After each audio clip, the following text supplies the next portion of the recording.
Pix, tem a soberania, tem a visita do Flávio lá nos Estados Unidos, então vai haver uma politização e uma compensação de ativos de ambos os lados. E aí eu já quero te perguntar, Beraldo, quem é que vai sair ganhando com tudo isso quando a gente fala desse tarifaço que pode ser imposto ou não, a depender da negociação do Flávio aí? Quem ganha com isso? Quem ganha mais? Lula ou Flávio capitalizando isso para sua pré-campanha? Neila, veja, não há vencedores nesse tipo de debate, porque o debate é feito de uma forma a limitar o tema, que é o tema mais importante, né? E aí eu preciso falar aqui em relação ao Pix, e ao contrário dessa afirmação do Felipe Monteiro, de que tenho complexo de vira-lata, o problema é que o Felipe, ou ele é muito inocente, ou ele simplesmente está incapaz de enxergar o fato concreto, que é a realidade da vida do povo brasileiro. Quando a gente olha para a situação de um país que tem 80 milhões de inadimplentes, a gente se depara com uma taxa de juros que é altíssima, que é a taxa Selic, hoje em 14%, mas para o consumidor, para aquelas pessoas que estão ali tentando de alguma forma sobreviver, usando o crédito que tem acesso, os juros do cartão de crédito e do cheque especial é 400% ao ano. Isso é juros impagáveis. Não tem como uma pessoa sair de um endividamento com essa taxa de juros. O Pix, ele não foi criado porque no governo tem um monte de gente boazinha que está preocupado em melhorar a situação do povo brasileiro. O Pix foi criado primeiro para que a Receita Federal tenha acesso imediato a absolutamente todas as transações que acontecem no país. É por isso que houve aquele ensaio de começar a tributar as pessoas em razão das movimentações por Pix e que depois o governo recuou. Mas esse assunto não saiu de pauta, não. Eu tenho certeza que ele voltará dependendo de quem for o próximo presidente. E tem um outro ponto fundamental. O Pix facilita as pessoas gastarem dinheiro. Só que as pessoas não estão ganhando mais dinheiro. Se considerarmos o custo de vida que aumenta, as pessoas estão ganhando cada vez menos dinheiro. Conforme elas têm mais facilidade de gastar, elas ficam mais endividadas. A diferença é que houve uma migração desse endividamento do cartão de crédito para o cheque especial e todos os instrumentos de crédito que são criados em cima dessa forma de gastar dinheiro. Então, o Pix, ele facilita a vida das pessoas no seu dia a dia, mas ela gera aumento do monitoramento e ela gera aumento do endividamento. Isso é um fato concreto. O que os Estados Unidos está fazendo não é intervindo no Brasil, não é bloqueando o Brasil de alguma coisa, e simplesmente apontando o interesse das empresas norte-americanas de cartão de crédito. E agora, durante a eleição, Neila, o que vai pesar, na verdade, é como a narrativa é construída para o seu próprio eleitor.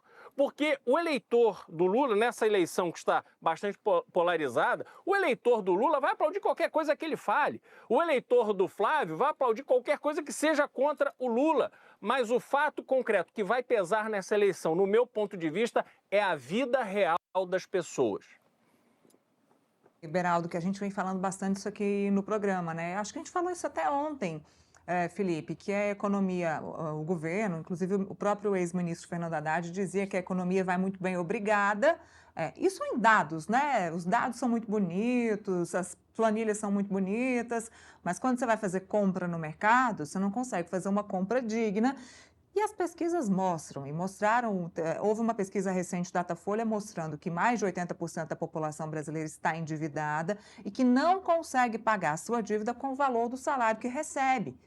E aí, com essa questão do endividamento, o presidente Lula se aproveitou bastante com programas que possam ajudar o brasileiro temporariamente. E decidiu fazer isso quando? Na prévia de uma campanha eleitoral, criando aí programas como o Desenrola Adimplentes, que a gente viu, inclusive, que não foi muito bem quisto aí pelos bancos, pelas instituições financeiras, e também a questão da isenção do imposto de renda para quem ganha até 5 mil e até ali uma parcela que ganha um pouco mais disso. O presidente foi muito inteligente quando percebeu que a população está sem condições de gastar, sem condições de comprar o básico decidiu, às vésperas de uma campanha eleitoral, criar projetos que possam, em tese, ajudar o brasileiro momentaneamente. E aí eu te pergunto, Felipe, esse tipo de projeto eleitoreiro, isso vinga, isso ganha votos para o presidente Lula ou o dia a dia, o endividamento, o cheque especial e o supermercado vão contar mais na hora de votar? Onira, essa é a grande questão. Quando você pega, por exemplo, o número da economia, né, a economia em abstrato até que não está mal, né? O Brasil está tendo crescimento econômico, a inflação, de certa forma, está quase na meta, né? Estamos no nível de desemprego menor da série histórica. Ou seja, a economia, quando você olha o número abstrato, ela não está tão mal assim. Só que os cidadãos brasileiros, na sociedade brasileira, sabe, né, na pele, que para ir para o mercado comprar a sua cesta básica, comprar o seu arroz, o feijão, o seu café, né, os preços estão cada vez mais altos. Né, o custo de vida da população está cada vez mais alto. Né, infelizmente, a população tem um gasto muito elevado e muito maior do que no passado. Né? Então, o número puro e cru não retrata a realidade da sociedade brasileira. Né? Aí o Lula, sabendo disso, vendo que a tua aprovação tem caído, né, ano após ano, mês após mês, resolve fazer o seu pacote de bondade, resolve fazer o Desenrola 2. Quando ele faz Desenrola 2, o que ele mostra? Que o Desenrola 1 não funcionou. O Desenrola 1 que ele fez no começo do mandato não funcionou, porque o número de inadimplentes e o número de pessoas endividadas e negativadas no Serasa está cada vez maior. Né? E não dá para resolver o problema da economia se você não endereçar essa questão. Eu gosto de falar o seguinte, quando você pega, por exemplo, a fórmula de cálculo do PIB, as variáveis são quanto que a empresa gasta, né, investe, né, a balança comercial, né, que o agro consegue, de certa forma, fazer com que o Brasil tenha um saldo positivo, né, investimento público e o quanto que a família gasta, quanto que a família põe na economia. Né? Então, quando essa variável família põe na economia está baixa, porque as famílias estão endividadas, o crescimento econômico vai andando de lado. Então, para resolver esse problema, num país que não consegue investir, que o agro não consegue crescer mais do que já está, o agro está gigante, né? Crescer mais do que está gigante, você não resolve a questão do crescimento econômico. Então, é importante que o Brasil enderece essa questão do endividamento das famílias. Mas, para isso, Neila, qual que é a forma mais fácil de fazer isso? A mais inteligente? É fazer com que a renda do brasileiro cresça. Como que a renda do brasileiro vai crescer?